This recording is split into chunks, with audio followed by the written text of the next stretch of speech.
Ruby का अपने शादीशुदा बॉस यश के साथ अफेयर था और वह उससे शादी करने का सपना देख रही थी।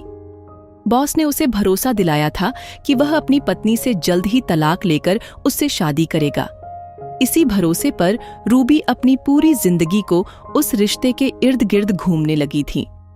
उसकी सहेली नेहा, जो उसके साथ काम करती थी, उसे समझाने की कोशिश करती थी, लेकिन रूबी का जवाब था, देखना नेहा, मैं बहुत जल्द इस कंपनी की मालकिन बन जाऊंगी, फिर मैं तुझे भी बहुत बड़ी पोस्ट पर बैठा दूंगी।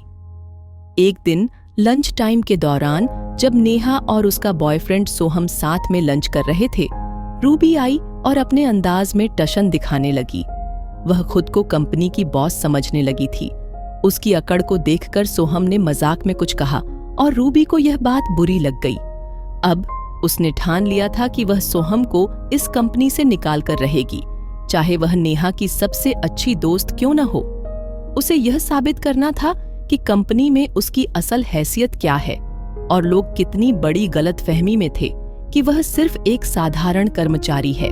रूबी ने तुरंत जाकर अपने बॉस यश यानी कि अपने बॉयफ्रेंड से सोहम की शिकायत की और कहा, उसे तुरंत इस कंपनी से बाहर निकाल दीजिए। यश, जो पहले ही रूबी के मोहपाश में फंसा हुआ था, ने बिना किसी सवाल के सोहम को नौकरी से निकालने का आदेश दे दिया। लेकिन तभी बॉस की पत्नी दीप्ति ऑफिस में आ गई। उसे देखकर सोहम, जो ऑफिस टाइम में घर जा रहा था, रुक गया। दीप्ति ने पूछा, तुम घर क्यों जा रहे हो? इतना काम पड़ा है ऑफिस में। सोहम ने जवाब दिया, बॉस ने मुझे नौकरी से निकाल दिया है।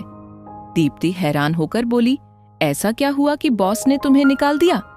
तो सोहम ने कहा, मैंने तो कोई गलती नहीं की, लेकिन रूबी ने मुझसे कुछ कहा और बॉस ने बिना किसी वजह के मुझे निकाल दिया। इस दौरान रूबी खड़ी होकर मुस्कुरा रही थी, जैसे वह दीप्ति को यह दिखाना चाहती थी कि देखो, इस कंपनी में अब मेरी ही हैसियत है और मैं जल्द ही तुम्हारी जगह ले लूंगी। नेहा, जो इस सब पर चुपचाप खड़ी थी, अपनी आंखों में आंसू लिए खड़ी थी, क्योंकि उसके होने वाले पति की नौकरी चली गई थी। दीप्ति को बहुत गुस्सा आया और उसने सोहम से कहा, तुम कहीं नहीं जा रहे हो, जाकर अपनी सीट पर बैठो और अपना काम करो। दीप्ति की तेज आवाज सुनकर बॉस यश अपने केबिन से बाहर आया। दीप्ति ने पूरे स्टाफ के सामने अपने पति से कहा, सुनो यश, तुम्हारी लाइफ में जितनी भी कीप्स वगैरह हैं, उनके साथ जितनी अय्याशियां करनी है करती रहो, मुझे इससे कोई लेना देना नहीं है, लेकिन तुम्हारी ये 2 कौड़ी की कीप्स हमारे घर और बिजनेस के बीच में कभी नहीं आनी चाहिए। तुम 10 कीप्स रखो या 20, लेकिन बिजनेस के बीच में इन्हें मत लाया करो। तुम्हारी इन कीप्स की वजह से मैं अपने बिजनेस में कोई भी नुकसान बर्दाश्त नहीं कर सकती। सोहम कहीं नहीं जा रहा है, दीप्ति ने गुस्से में कहा। तुम्हारी अय्याशियों के लिए मैं तुम्हें कभी नहीं रोकती, क्योंकि मुझे इससे कोई फर्क नहीं पड़ता, लेकिन बिजनेस में मैं कोई रिस्क नहीं ले सकती, क्योंकि सोहम हमारी कंपनी के लिए कितना महत्वपूर्ण है ये तुम्हें भी पता है और मुझे भी। तो तुम्हें जिसके साथ टाइम पास करना है करो, लेकिन आइंदा इन कीप्स के चक्कर में कंपनी के इम्पोर्टेंट एम्प्लॉइज के खिलाफ कोई एक्शन मत लेना, वरना मैं इसे बर्दाश्त नहीं करूंगी। फिर दीप्ति ने सोहम को देखा और कहा, सोहम, तुम तुरंत अपना काम शुरू करो, कहीं जाने की जरूरत नहीं है। ये कहते हुए दीप्ति ने रूबी को एक नजर देखा और फिर बिना किसी चिंता के चली गई। उसे ऐसा लगा जैसे उसे कोई फर्क नहीं पड़ता कि रूबी का उसके पति के साथ क्या मामला है। दीप्ति को यह अच्छी तरह से पता था कि उसका पति ऐसा ही है और वह इस कंपनी की मालकिन थी, है और रहेगी।